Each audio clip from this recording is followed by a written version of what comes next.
Hello बच्चों, कैसे हो तुम लोग? क्या हाल चाल? थोड़ा मैं अपना वायर ठीक कर लूँ। आई होप आपको आवाज़ आ रहा होगा। कैसे हो तुम लोग? कैसी चल रही है पढ़ाई लिखाई? ठीक है। हम लोग बेटा जैसा कि तुम लोग जानते हो, very good morning to all of you, good afternoon to all of you, और जो भी होता है वो समझ जाना। और हम लोग थर्मोडायनेमिक्स पढ़ रहे थे। क्या पढ़ रहे थे? थर्मोडायनेमिक्स। और थर्मोडायनेमिक्स में काफ़ी कुछ बात हो चुका था, उसमें कोई दिक्कत नहीं है। मतलब बेसिक हम लोग कंसेप्ट समझ चुके थे। क्या क्या समझ सकते हैं 5 मिनट में मैं रिवाइज करवा दे रहा। पहला हम लोगों ने ये देखा थर्मोडायनेमिक्स क्या होता है। तो थर्मोडायनेमिक्स बेसिकली हीट का अदर फॉर्म ऑफ एनर्जी से क्या रिलेशन है उसको डील करते हैं। एक दूसरा, जो थर्मोडायनेमिक्स में कुछ रिलेटेड टर्म थे जैसे open system, close system, isolated system, वो एक्सप्लेन किया था। ओपन सिस्टम में मास मतलब गैस का मास और एनर्जी दोनों एक्सचेंज हो सकता है बिटवीन सराउंडिंग एंड सिस्टम। फिर उसके बाद क्लोज सिस्टम में सिर्फ और सिर्फ एनर्जी का एक्सचेंज हो सकता है, मास का एक्सचेंज नहीं हो सकता है। और आइसोलेटेड सिस्टम में कुछ भी चेंज नहीं होता है, मतलब कुछ भी एक्सचेंज नहीं होता है। और इस दुनिया में आइसोलेटेड सिस्टम क्रिएट करना लगभग न के बराबर है, ये भी बात जानते रहिए। मतलब कोई ऐसा सिस्टम हो ही नहीं सकता कि उस साला मास तो ठीक है, मास को तो तुम रोक सकते हो, मास नहीं लीक आउट करेगा, मास को एक्सचेंज नहीं करवाओगे, लेकिन एनर्जी का एक्सचेंज कभी ऐसा जरूरी है ही नहीं, हो ही नहीं सकता। ठीक है ना? तो आइसोलेटेड सिस्टम नेचर में पाना बहुत कठिन है, खैर वो सब देखेंगे। अच्छा, फिर उसके बाद सिस्टम और सराउंडिंग पे बात किए थे हम लोग। सिस्टम क्या होता है? It is a group of molecule having same pressure and volume. Pressure volume same होता है और टेम्परेचर भी सेम होता है, और वो एक स्पेस ऑक्युपाई किए रहते हैं। फिर उसके बाद ये था कि सिस्टम को छोड़ के जो सारा कुछ भी था वो सराउंडिंग होता था। ठीक है। फिर मैं उसी बात में ये बताया था कि आप अपने दायरे को, सोच को सीमित मत रखिएगा, मत सोचिएगा कि एक कंटेनर ही सिस्टम की तरफ हो सकता है। नहीं, आप बस किसी भी चीज को सिस्टम ले लीजिए, उसको बाकी को छोड़ के सराउंडिंग की तरह ट्रीट कर सकते हैं अपने। मतलब जो थर्मोडायनेमिक स्टडी है वो मैक्रोस्कोपिक है। क्या है? माइक्रोस्कोपिक।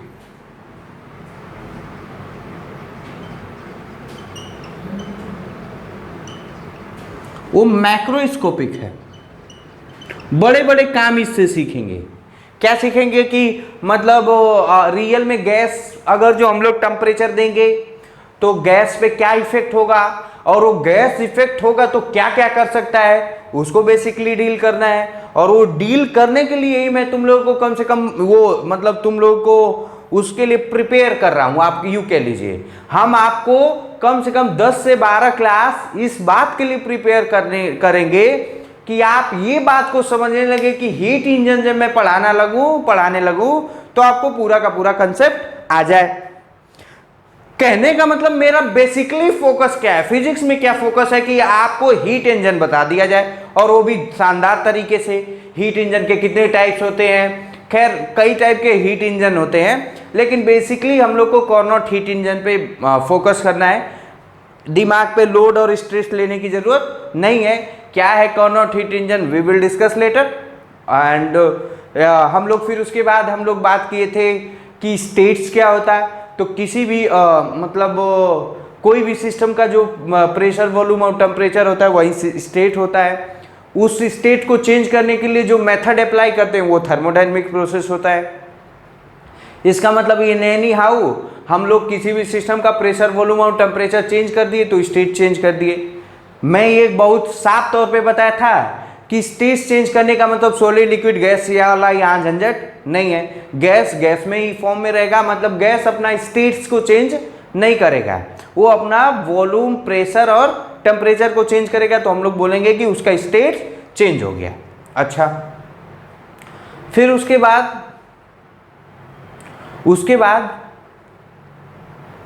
अच्छा, रियल में मैं एक बात तुमको बहुत शानदार तरीके से बताऊं। जैसे रियल में प्रेशर और वॉल्यूम चेंज होता है तो वहीं रियल में सॉलिड लिक्विड और लिक्विड गैस में चेंज करते हैं। मतलब ध्यान से सुनना, बहुत अच्छे से, बहुत शानदार बात बता रहा हूं। सॉलिड के मॉलिक्यूल नजदीक नजदीक, अगर जो कुछ भी करके उसके मॉलिक्यूल को मैं दूर दूर कर दूं तो लिक्विड में कन्वर्ट हो जाएगा साला। और जब लिक्विड के मॉलिक्यूल को टेम्परेचर देके दूर दूर कर दूं तो गैस के मॉलिक्यूल को गैस में कन्वर्ट हो जाएगा। सेम प्रोसेस उसमें वैसे भी होगा कि गैस के मॉलिक्यूल दूर दूर हैं, वो हम लोग उसको प्रेशराइज करके, प्रेशर दबा के उसको कर दें, कम कर दें तो लिक्विड में कन्वर्ट हो जाएगा। फिर कम कर दें तो सॉलिड में कन्वर्ट हो जाएगा। कहने का मतलब मैं ये बताना चाहता हूं कि रियल में सॉलिड और लिक्विड और गैस के स्टेट को चेंज करने के लिए भी प्रेशर और वॉल्यूम रिस्पॉन्सिबल होता है।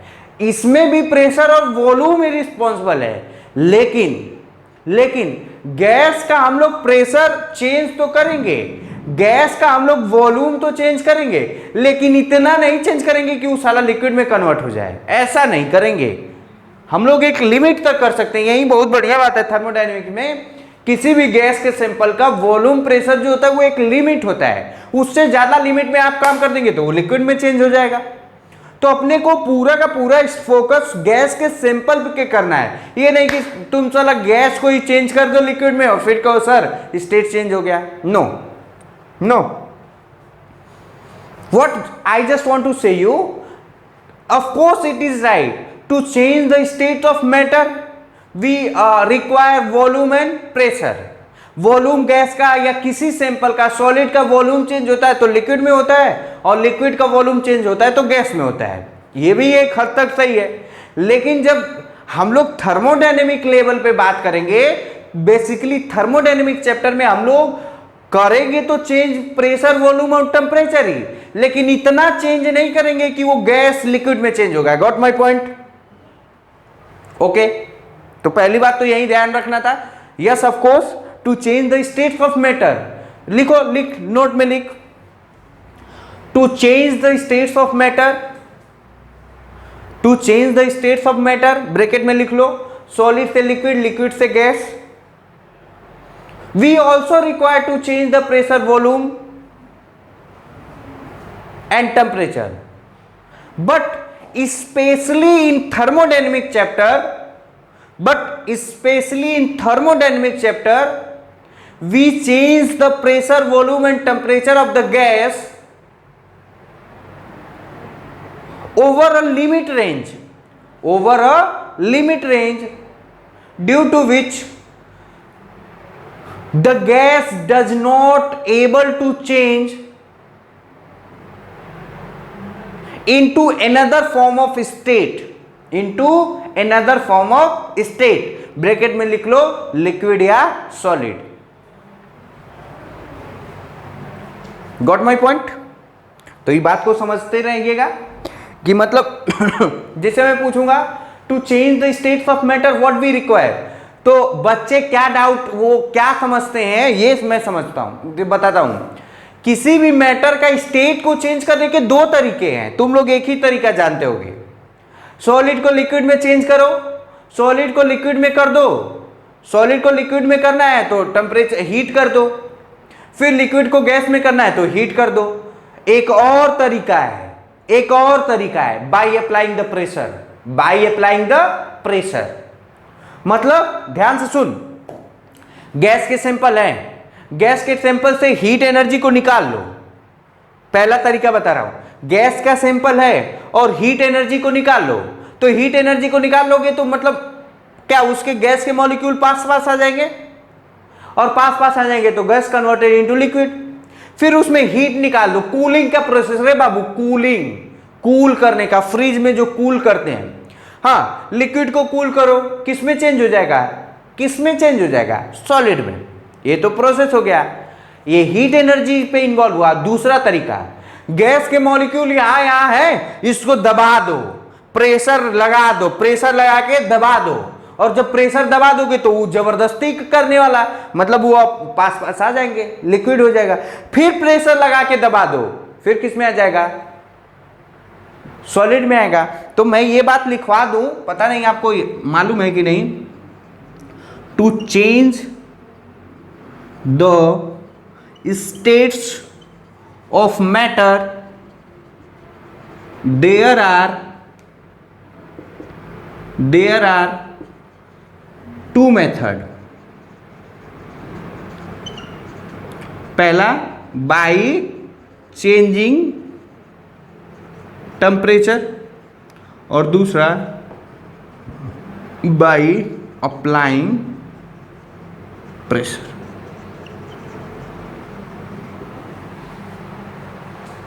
जैसे कोई लिक्विड है तो लिक्विड के अंदर का जो प्रेशर है उसको कम कर दो, प्रेशर रिलीज कर दो। प्रेशर रिलीज कर दोगे तो उसके लिक्विड के मॉलिक्यूल फ्री हो जाएंगे तो थोड़ा दूर पे आके नाचने लगेंगे, और जब दूर पे नाचने लगेंगे तो गैस में हो जाएगा। समझ में आ रहा है? तो ये बात याद रखेंगे, मोस्ट आपके जीवन काल का सबसे इंपॉर्टेंट बात है। क्या डाउट रहता है, या एक टीचर का रियली में धर्म क्या होता है कि वो आप जो 9th-10th क्लास में पढ़े उससे थोड़ा सा एक्स्ट्रा बताएं। This is the extra thing I just want to tell you. मतलब दिमाग में बैठाओ, to change the states of matter we have two method. कितना? 2 मेथड, एक टेम्परेचर को चेंज करके और एक प्रेशर को। खैर ये सब बातें केमिस्ट्री की है, मैं इस पे डिटेल में नहीं जाना चाहता। मेरा जो फोकस है वो दिखाता हूं आपको।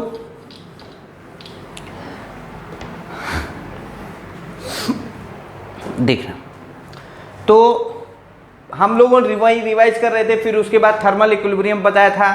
थर्मल इक्विलिब्रियम में ये बताया था कि एक सिस्टम का क्या होता है, एक सिस्टम में प्रेशर, वॉल्यूम और टेम्परेचर पूरा सदा जीवन के लिए चेंज ना हो तो थर्मल इक्विलिब्रियम में होता है। Thermal equilibrium of two system में ये बताया था कि उसको हम लोग उस 2 सिस्टम को थर्मल इक्विलिब्रियम में तभी कहेंगे जब उसके दोनों सिस्टम का टेम्परेचर क्या हो, सेम। प्रेशर और वॉल्यूम अलग अलग हो सकता है, बिल्कुल होता था। यहाँ P1 V1 था, यहाँ P2 V2 था, तो वो होता था, तो उसमें आप ध्यान रखिएगा। अच्छा, तो फिर उसके बाद हम लोग जीरोथ लॉ पढ़े थे। जीरोथ लॉ खूब अच्छे से बताया था। अब मैं उसको फिर से नहीं बताना चाहता हूँ यार, क्योंकि वो मैं बताऊंगा तो फिर मैं उसी पे चला जाऊंगा। फिर फर्स्ट लॉ ऑफ थर्मोडायनेमिक्स पढ़े थे, आज वहीं से स्टार्ट करने हैं। FLT, यहाँ पे मेरी लेक्चर खत्म हुआ था। Q equal to delta U plus W। इसमें Q क्या होता था, heat energy given to the system या supplied to the system, change in internal energy,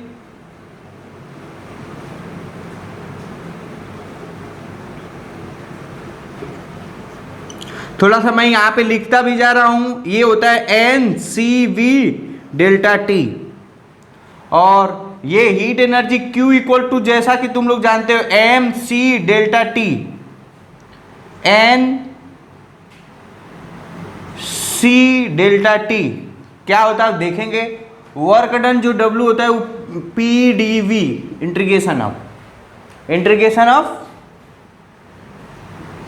PdV। और मजेदार बात बताऊं, अभी कडेल सर क्लास लेके गए हैं तो मैं देख रहा था, एनालाइज कर रहा था, तो उसमें भी सब कुछ यही बात हो रही थी। यहाँ हीट एनर्जी को वहाँ इंथैल्पी लोग बोल रहे थे, यहाँ हीट एनर्जी का S1 माइनस S2, यही केमिस्ट्री में इसी को क्या बोला जाता है, H से डिनोट किया जाता है। तो वो बहुत बड़ा डील नहीं है, समझ में आ रहा है। हीट एनर्जी को केमिस्ट्री में H से डिनोट करना है, लेकिन हम लोग फंस गए हैं। हम लोग Q को H नहीं लिख सकते। क्यों? क्योंकि याद करो कि मैं हीट ट्रांसफर में H को वेरीफाई कर दिया था हीट करेंट से, मतलब flow of heat energy per unit time होता था फिजिक्स में, और इसमें नॉर्मली हीट होता है। Don't get confuse why I have not write H in the physics. Why? Because there is a reason. मैं ऑलरेडी H साइन को assemble कर लिया हूं, और ओके असेंबल होता है हीट करेंट। H फिजिक्स में H इक्वल टू, फिजिक्स में H अगर जो कोई बोलेगा तो क्या होता है, Q अपॉन T होता है ना। Heat energy per unit time ही H होता है, तो वो अलग है, ये अलग है। अब खैर मैं आपको केमिस्ट्री की बातें बता के कंफ्यूज नहीं होना चाहता हूं। एक बात। दूसरी बात, आप जब फिजिक्स के लेक्चर देखें तो फिजिक्स के मोड में बैठे, फिजिक्स के तरीके से चीज़ों को सोचने की करें। जब केमिस्ट्री की चीज़ें देखें तो केमिस्ट्री में पढ़ने की कोशिश करें और उस मोड में देखें। ये आपका नैतिक जिम्मेदारी है, मोरल ड्यूटी है कि आप अपने से डिफ्रेंशिएट करते बैठिए। खैर, ये लिख लीजिए। अब धर्म क्या कहता है, मतलब क्या होगा। अब हम लोग क्या करते हैं कि इन्हीं को डिटेल में स्टडी करते हैं, इन्हीं को डिटेल में स्टडी करते हैं। तो आप लोग हेडिंग डालिए, हेडिंग डालिए, detail study of thermodynamics parameter.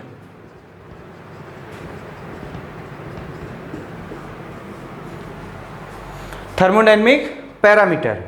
तो पहले थर्मोडायनेमिक पैरामीटर होता क्या है, वही 3, energy, change in energy, heat energy और वर्क डन।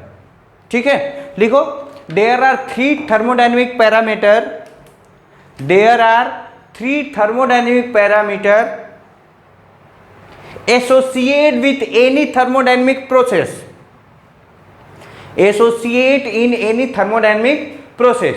मतलब I just want to tell you that by in any thermodynamic process we can mainly convert 3 physical quantity.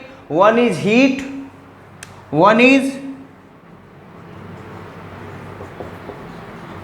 heat, second is internal energy और third one is work done। अच्छा, यहाँ कहीं कहीं Q लिखा रहता है, कहीं कहीं डेल्टा क्यू लिखा रहता है। Don't confuse that, delta Q और क्यू एक ही बात होता है।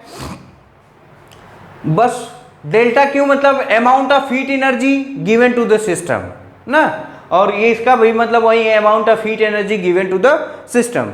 तो पहले किसका करें, इसका कर लेते हैं, फिर इसका करेंगे, फिर इसका करेंगे, और कम से कम 2 लेक्चर लगेगा, खूब शानदार तरीके से कराया जाएगा।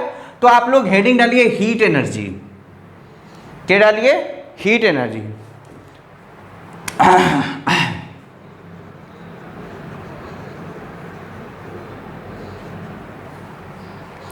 हीट एनर्जी की कुछ कुछ बात हो चुकी है, कुछ कुछ हम लोग करेंगे। एक बार देख लूं रिकॉर्डिंग हो रहा है कि नहीं। हाँ, सुनिए, ध्यान से सुनना।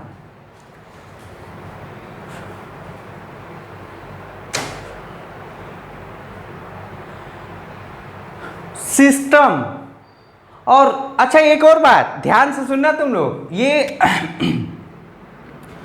Q equal to delta U plus work, ये भी एक एनर्जी है, ये भी एक एनर्जी है, और ये भी एक एनर्जी है। वर्क डन भी एक एनर्जी होता है। और साले तू सोच तो, ध्यान से सुन, जब हम लोग डायमेंशनल पढ़े थे, याद करो, पता नहीं तुम्हें याद है कि नहीं, क्लास 11th का ही तो है। जब हम लोग यूनिट एंड मेजरमेंट पढ़ते थे तो मैं बताया था ना कि उन्हीं क्वांटिटी को हम लोग जोड़ सकते हैं जिनका क्या हो, या SI यूनिट सेम हो, या जिनका फिजिकल सिग्निफिकेंस सेम हो, या डायमेंशन फॉर्मूला सेम है। ये भी एक एनर्जी है। मजे की बात ये है, ये भी एक एनर्जी, और ये भी एक एनर्जी है, और ये भी एक एनर्जी है। मतलब अगर जो इसका भी यूनिट जूल लिख सकते हैं, इसका भी यूनिट जूल लिख सकते हैं, इसका भी यूनिट जूल लिख सकते हैं, इसकी यूनिट कैलोरी लिख सकते हैं, इसकी यूनिट कैलोरी लिख सकते हैं। हाँ, 1 कैलोरी इक्वल टू होता है 4.18 जूल ना। खैर वहां नहीं आते हैं। तो ये सब एनर्जी के फॉर्म है, तीनों लिख लो नोट में। All three parameter are the different form of energy, got my point?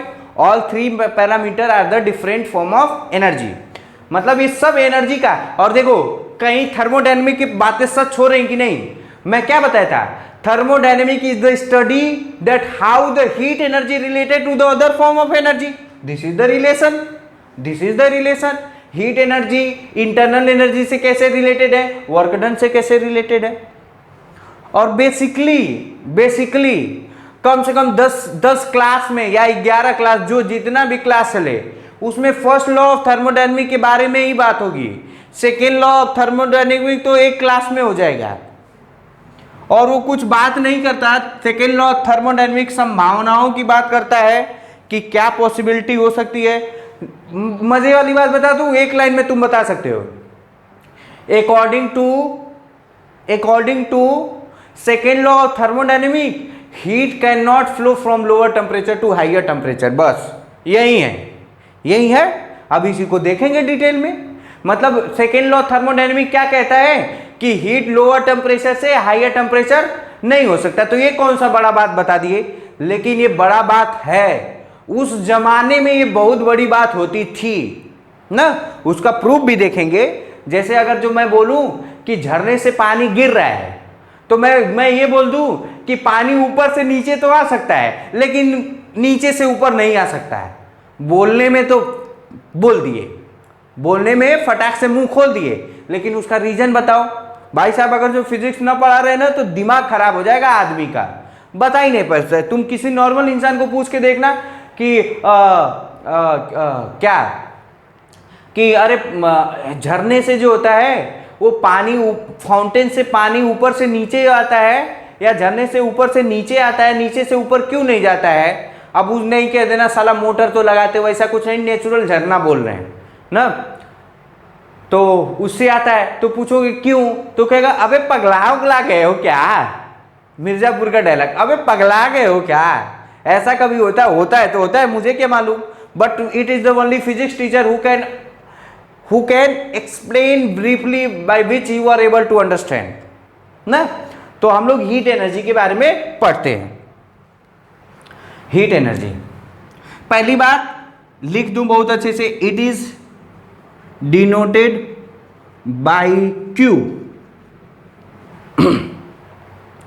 जैसा मैं बताया था कि heat energy is the form of energy जिसका दो काम होता है।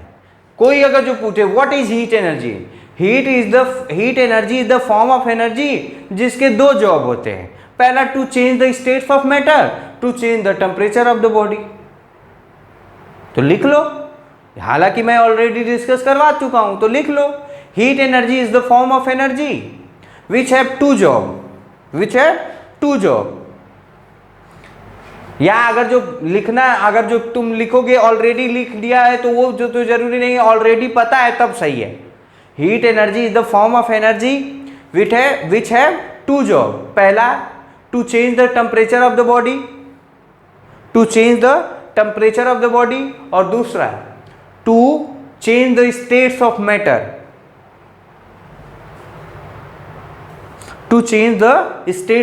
मैटर, अच्छा, थोड़ा पता नहीं क्यों एसी नहीं चल रहा है, तो थोड़ी गर्मी हो रही है, आप मैनेज करिएगा। हाँ, अब मैं कुछ बात कर रहा हूं,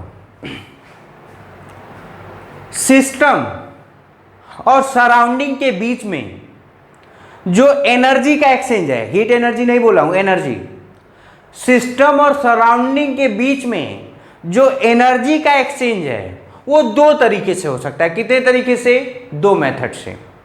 एक, या तो सिस्टम की बात कर रहा हूं, सिस्टम डायरेक्टली सराउंडिंग में हीट एनर्जी या एनर्जी को लूज कर दे, या सराउंडिंग से एनर्जी को गेन कर ले। हीट एनर्जी की बात नहीं कर रहा, एनर्जी की बात कर रहा।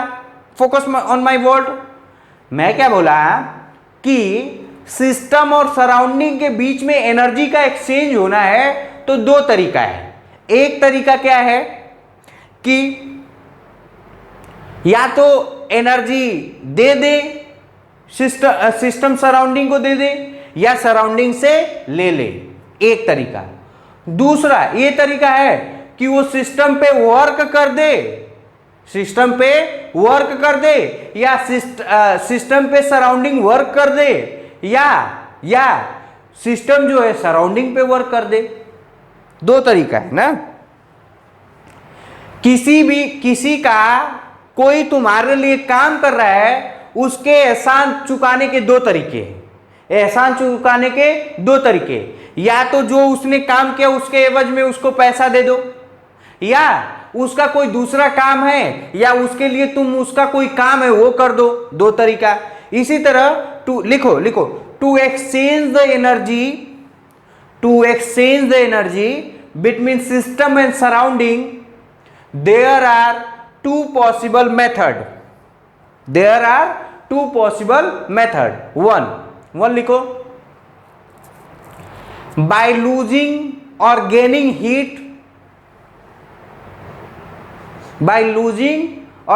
हीट एनर्जी डायरेक्टली,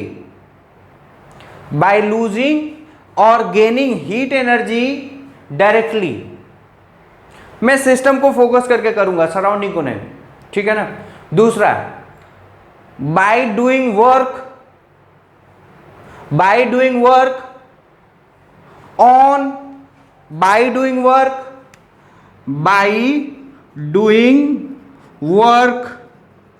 ऑन और बाई, अभी सब समझ में आएगा, ऑन और by of the system, by doing work on और बाई सिस्टम। और पहला क्या है, directly give the heat energy to the surrounding. समझ में आया क्या आपको समझ में आया? सिस्टम और सराउंडिंग के बीच में एनर्जी का एक्सचेंज होने के दो तरीके, कितने तरीके? दो, या तो डायरेक्ट मेथड या तो इनडायरेक्ट मेथड। अब हीट एनर्जी पे आते हैं, हीट एनर्जी पे सिस्टम और सराउंडिंग को देखना, ध्यान से सुनना है।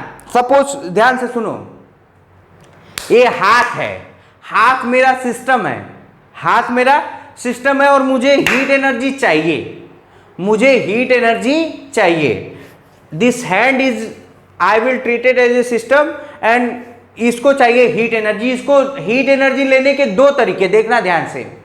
या तो गैस को चालू करके गैस के सामने ऐसे कर ले, हाथ मेरा गर्म हो जाएगा, या हाथ मेरा हीट एनर्जी को गेन कर लेगा। और दूसरा तरीका देख, दूसरा, गर्म हो गया। ये वाला प्रोसेस क्या है? Doing work. और ये वाला बाय गेनिंग द हीट, तो वही है, ये सिस्टम हो गया। और सिस्टम को, ये मेरा हाथ को मैंने सिस्टम मान लिया है, तो और बाकी छोड़ के क्या है? सराउंडिंग। मतलब गैस क्या है? सराउंडिंग। गैस को चालू करो और ऐसे देख लो, तुम्हारा हाथ गर्म हो जाएगा। और दूसरा तरीका ये है कि ऐसे देखो, ये भी तो सराउंडिंग है, इस पे मैंने हाथ को रगड़ दिया, हाथ मेरा गर्म हो गया। तो दो तरीका है ना। तो दिमाग में आया क्या? बैठ गया दिमाग में। मतलब सिस्टम और सराउंडिंग के बीच में एनर्जी का, या बेसिकली हीट एनर्जी का एक्सचेंज करने के दो तरीके, एक डायरेक्ट कर ले, और एक क्या? वर्क डन करके। अरे भैया क्या यार, तुम लोग हमसे अश्लील एग्जाम्पल ही दिलवाओगे? जिंदगी में मुझे अश्लील एग्जाम्पल ही देने के लिए मैं साले बना हूं। जैसे किसी लड़की को देखना है तो दो तरीका है, एक, या तो तुम डायरेक्ट देख लो, उसे भी ऑकवर्ड लगेगा और तुम तो साला ऑकवर्ड हो ही, अश्लील आदमी। दूसरा तरीका ये है कि तुम चश्मा लगा दो, वो भी ब्लैक वाला, उसके अंदर से देख लोगे, लड़की को भी पता नहीं है, तुम्हारा काम भी हो जाएगा जो देखना रहता है ना। तो दो तरीका है। तो ठीक इसी तरह इसमें भी दो तरीके हैं, एक डायरेक्ट मेथड, एक विदाउट वियरिंग एनी चश्मा को बिना पहने देख लो, और दूसरा चश्मे के अंदर से देख लो। चश्मे के अंदर से देखना ज्यादा कंफर्ट जोन होता है। आज के बाद जो लड़का, तुम लोग ध्यान रखना, जो लड़का ब्लैक चश्मा लगाया होगा उसकी नजर देखना कहाँ कैसे जाती है, तुम देख नहीं पाओगे ना। तो ये समझने की बात है। तो इसी तरह सिस्टम, ये जो सिस्टम और सराउंडिंग के बीच में हीट एनर्जी का एक्सचेंज करने के दो तरीके, कितने तरीके? दो। कौन सा? बाय गिविंग हीट एनर्जी और बाय डूइंग वर्क। अच्छा सर, इतना समझ में आया। अब हम लोग बात करते हैं हीट एनर्जी के टाइप की है। तो पहला हम लोग बात करेंगे specific heat.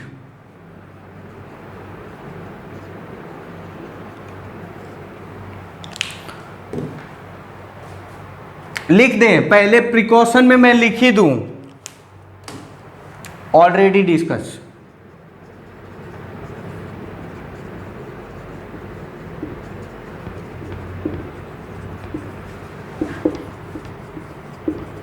Already discuss in calorimetry chapter. यहां पे सिर्फ मैं बेसिक बेसिक बात बताऊंगा। पहला ये बताऊंगा, it is denoted by S, या कोई जरूरी नहीं है, अलग अलग बुक में अलग अलग सिंबल है।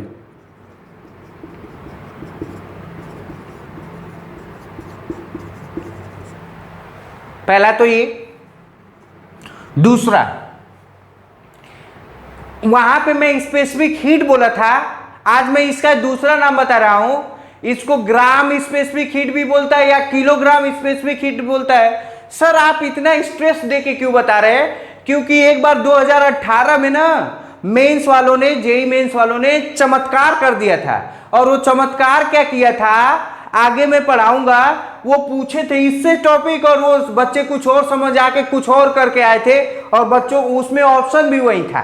तो बताऊंगा, फील कराऊंगा। इसलिए जो बात टीचर, देखो क्या है, हम लोग बहुत मजे हुए खिलाड़ी हैं, हम लोग बहुत तमाम तरीके से क्वेश्चन किए हैं। तो हम लोग कब क्वेश्चन में क्या चीजें मुझे मतलब बच्चों को क्या इंफॉर्मेशन देना चाहिए या किस बात को जोर देके बताना चाहिए, ये अपने को बहुत अच्छे से आता है। जैसे देखो सिस्टम और सराउंडिंग का मैं बहुत अच्छे से कम 5 मिनट में एक्सप्लेन किया। Why? Because there is a need of this. आगे चल के हम लोग दिखेंगे तो दिक्कत होगी, तो दिक्कत होगा तो चश्मा वाला चीज याद करके रखना, याद करके रखना। अगर जो डायरेक्ट भी हम लोग देख सकते हैं लड़की को और इनडायरेक्टली भी देख सकते हैं, इसमें भी वही है। हाँ, it is also called gram and और किलोग्राम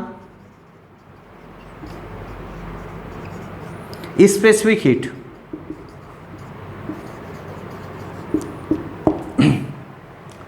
इसके पीछे रीजन भी है। ये स्पेसिफिक हीट है, आगे हम लोग पढ़ेंगे मोलर स्पेसिफिक हीट। क्या पढ़ेंगे? Molar specific heat. ये ग्राम लिख के ये नहीं साला, ये छोड़ ही दे तू। कहीं ग्राम लिख दूं तो सोचेगा अरे बाप रे ये कुछ और है क्या? नहीं, वही है। अच्छा, इसका फॉर्मूला क्या होता है तुम जानते हो? S equal to Q M delta T होता है। यूनिट क्या होता है? यूनिट भी तुम लोग जानते हैं, जूल पर केजी पर केल्विन या joule KG inverse kelvin inverse. क्या इतना एक्सपेक्ट कर रहा हूं तो क्या गलत कर रहा हूं? डायमेंशन फॉर्मूला लिख लेना। डिफिनेशन ऑलरेडी रो। एक यूनिट मास के लिए, एक यूनिट टेम्परेचर बढ़ाने के लिए जितना अमाउंट ऑफ हीट एनर्जी की जरूरत होती है वही होता है स्पेसिफिक हीट, वही होता है स्पेसिफिक हीट, वही होता है स्पेसिफिक हीट। फिर it is the property of matter या मटेरियल।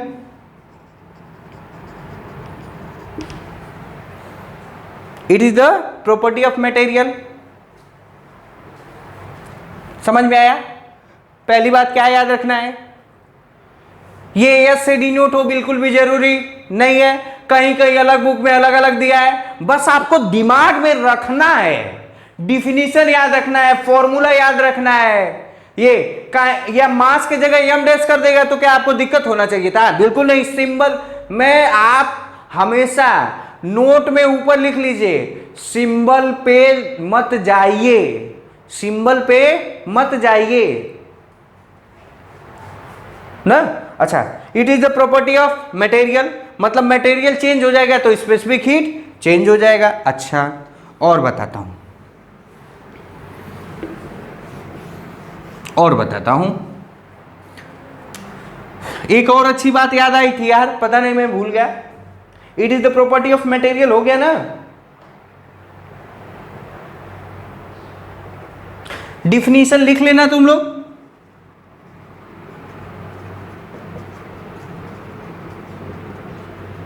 ऑलरेडी डिस्कस, बता दिया ना।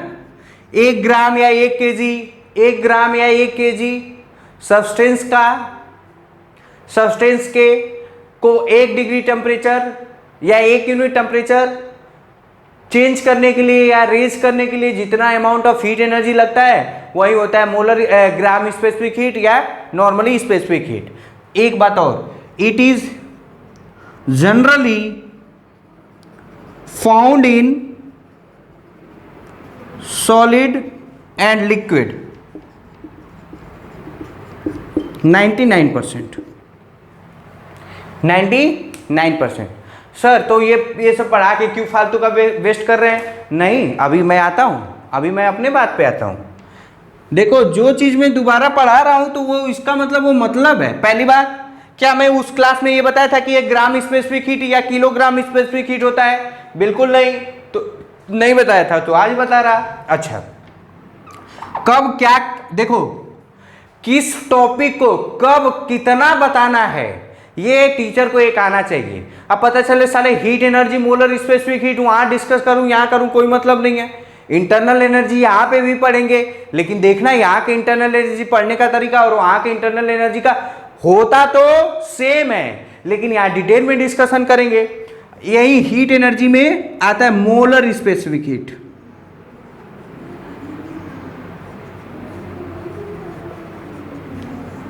मोलर स्पेसिफिक हीट ये क्या होता है? कुछ भी नहीं होता है भाई साहब, कुछ भी नहीं होता है। It is the amount of heat energy, it is the amount of heat energy लिखते रहो। It is the amount of heat energy required to change the temperature of a gas by 1 degree Celsius of 1 unit mole, चाहे of 1 mole। 1 mole gas के sample का 1 degree temperature change करने में जो heat energy की जरूरत होती है उसको बोलते हैं molar specific heat. You can write in Hindi also. फिर से, 1 मोल गैस के सैंपल का 1 डिग्री टेम्परेचर बढ़ाने में जो हीट एनर्जी की जरूरत होती है उसी को क्या बोलते हैं? Molar specific heat. सी, ये किससे डिनोट करते हैं? सी से। क्या होता है? Q N delta T, N D delta T, या N क्या है? N है मोल्स।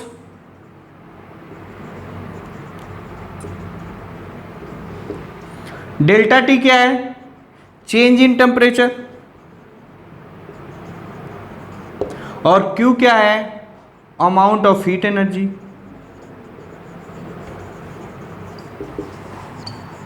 अब ये क्या लिख दिए ये आप देखते रहिएगा ना। ये आपका लॉजिकल वे है, ये आपको लॉजिकल थिंकिंग सिखाएगा। हालांकि मैं लिख सकता था, लेकिन आप देखिए। अच्छा, यूनिट की बात कर दूं तो यूनिट कुछ भी नहीं, यहां जूल, यहां केजी था वहां मोल हो जाएगा, और ये हो जाएगा जूल पर मोल पर केल्विन, या जूल पर मोल पर केल्विन इनवर्स। ठीक है, लिख लो। किसी भी गैस के 1 मोल सैंपल का, लिख ले, बहुत जरूरी है।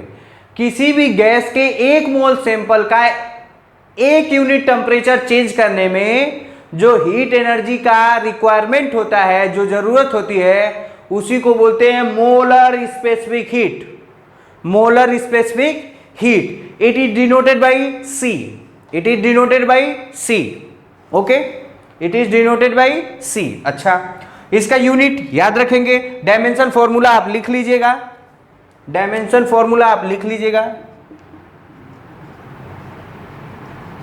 जूल का लिख लीजिएगा ml²। अरे यार क्या हो जाएगा? ml² T-2। मोल का मोल ही रहता है, ये बढ़िया बात है। मोल का डायमेंशन फॉर्मूला मोल ही रखेंगे और केल्विन का के ही रहता है। तो ये हो जाएगा m l square t minus 2 k minus 1 m minus 1।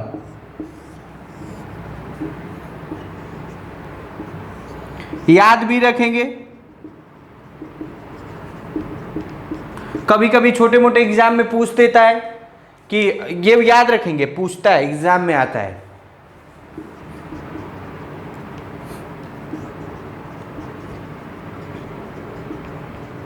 ना, याद रखेंगे। अच्छा, अब देखो मैं बता रहा हूं, ध्यान से सुनना।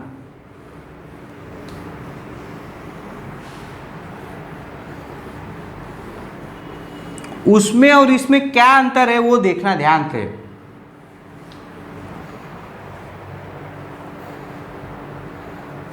एक मटेरियल के लिए जो स्पेसिफिक हीट का वैल्यू होता है वो कांस्टेंट होता है, यहां देखिए, एक ही गैस के सैंपल के लिए जो मोलर स्पेसिफिक हीट की वैल्यू होगी वो इनफाइनाइट नंबर वैल्यू हो सकता है। क्या? What is the difference, what is the real difference? एक मटेरियल के लिए या एक सॉलिड या लिक्विड है, जैसे आयरन है तो आयरन में बोल दिया तो उसका स्पेसिफिक हीट कांस्टेंट हो गया भैया, हो ही गया। जैसे मैं कॉपर बोल गया तो उसका स्पेसिफिक हीट कांस्टेंट हो गया। एक मटेरियल के लिए स्पेसिफिक हीट की वैल्यू कांस्टेंट होती है,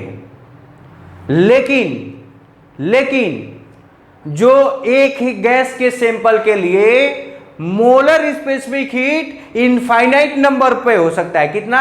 इनफाइनाइट नंबर। कितना? इनफाइनाइट नंबर वैल्यू हो सकता है। क्यों? Why this Kolaveri D? तो बताता हूं, बिकॉज आगे हम लोग पढ़ेंगे कि जो C की वैल्यू होती है वो डिपेंड करता है, सिर्फ मटेरियल की प्रॉपर्टी नहीं होती है, वो डिपेंड करता है टाइप्स ऑफ थर्मोडायनेमिक। मतलब हम लोग कोई भी गैस के सैंपल का जो स्टेट चेंज करने के लिए कौन सा थर्मोडायनेमिक प्रोसेस अप्लाई करते हैं, और जैसा कि मैं बताया था, there is infinite number of thermodynamic processes possible, इसलिए there is infinite number of value of C is possible for a given gas sample. एक ही गैस के सैंपल के लिए C की वैल्यू इनफाइनाइट हो सकती है। क्यों? क्योंकि C की जो वैल्यू होती है वो थर्मोडायनेमिक प्रोसेस पे डिपेंड करता है। Write down the value of molar space, note में लिखो, the value of molar specific heat constant, the value of molar specific heat constant is the property of gas as well as the types of thermodynamic process, as well as the type of thermodynamic process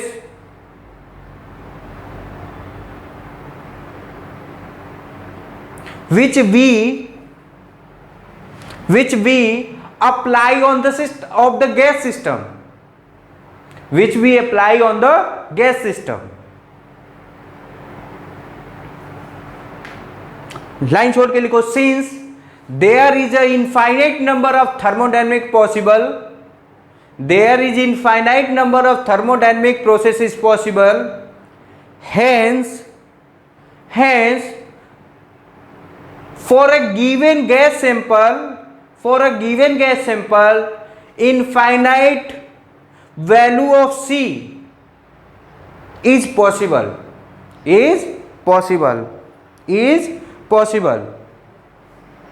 क्या आपको मेरी बात समझ में आई? लिख लो, note नीचे लिखो, जबकि हिंदी में लिखेंगे, ज्यादा इंग्लिश वाला शाहरुख खान नहीं बनेंगे। जबकि स्पेसिफिक हीट किसी मटेरियल का उस मटेरियल में कांस्टेंट होता है। क्या होता है? कांस्टेंट होता है। ठीक है? अच्छा,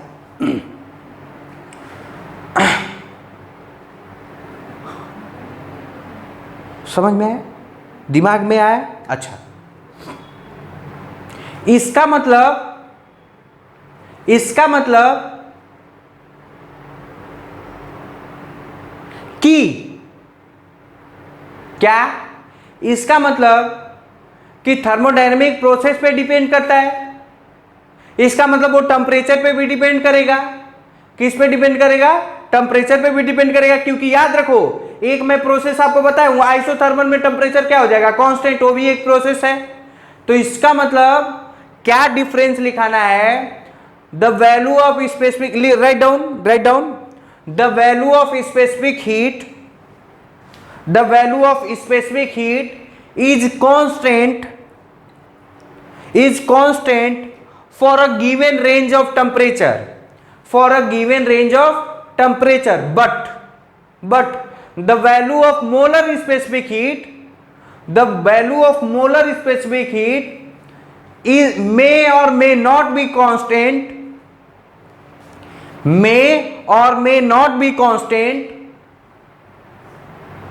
over the temperature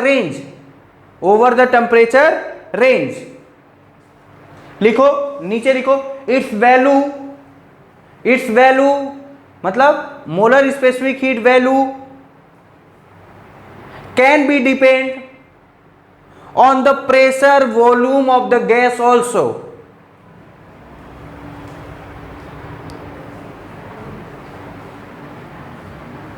molar specific heat can be depend on the pressure and volume of the gas also. मैं बोला ना, थर्मोडायनेमिक प्रोसेस मतलब क्या? To change the pressure, volume and temperature of the gas.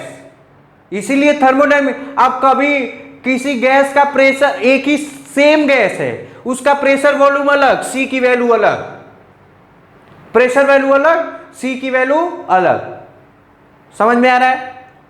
Volume temperature अलग हो गया, उसकी सी की वैल्यू चेंज हो गई, ठीक है ना? अच्छा, if any condition, if C is vary with the temperature, चाहे depend upon the temperature, then in that case to calculate the amount of heat we have this formula। क्या? अगर जो C is the function of temperature, C अगर जो function का temperature का function है, temperature function का मतलब क्या रे साला? C की वैल्यू टेम्परेचर पे डिपेंड कर रही है, C की वैल्यू टेम्परेचर पर डिपेंड कर रही है, तो उस समय Q क्या होगा? Q इज इक्वल टू हो जाएगा integration of n C dt, और ये हो जाएगा T1 से T2।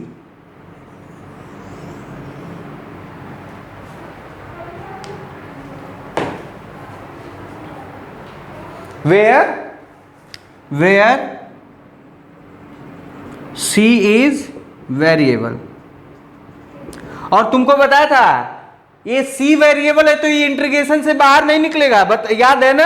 याद रहना चाहिए बेसिक चीज। C वेरिएबल है तो इंटीग्रेशन से बाहर नहीं निकलेगा, इंटीग्रेशन से बाहर वही चीज निकलता है जो कांस्टेंट होता है, ठीक है ना? तो लिख लो। अच्छा, कुछ और बात करते हैं।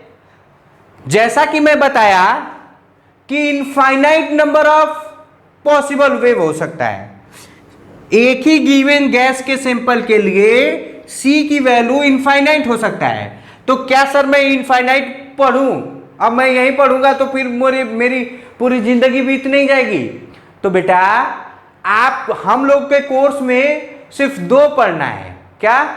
2 पढ़ना है, 2 टाइप का मोलर स्पेसिफिक हीट पढ़ना है, एक कांस्टेंट वॉल्यूम का और एक कांस्टेंट प्रेशर का। लिखो, write down,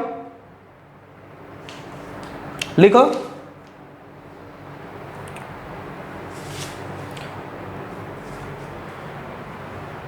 Mainly we will discuss two type of molar specific heat of a gas sample, पहला कौन सा, पहला molar specific heat at constant volume, और कांस्टेंट वॉल्यूम मतलब इसको बोलते हैं CV।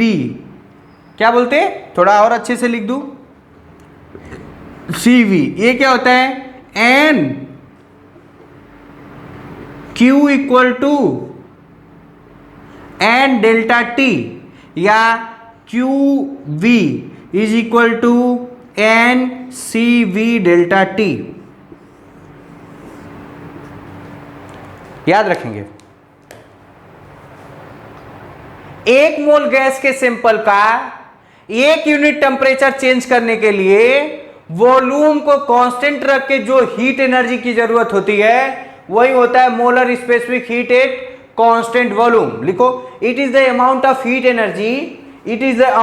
Heat energy required to change the temperature of gas by 1 unit of 1 mole keeping volume remains constant, चाहे volume constant by volume remains constant.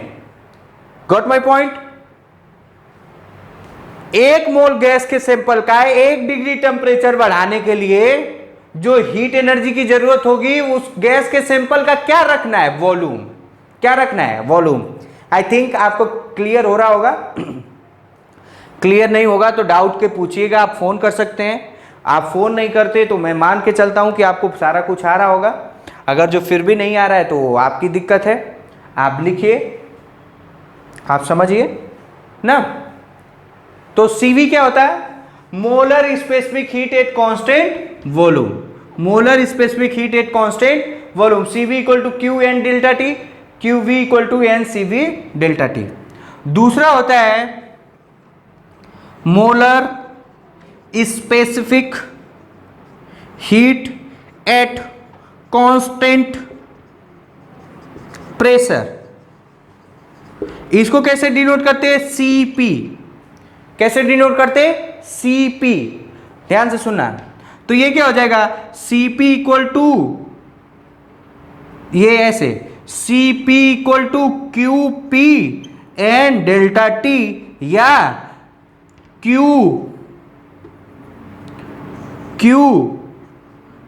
Equal to N CP delta T।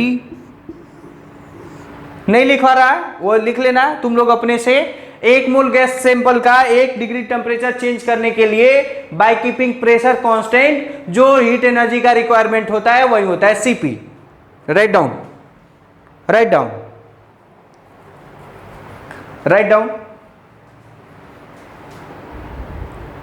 CP, it is the amount of heat energy required to change the temperature of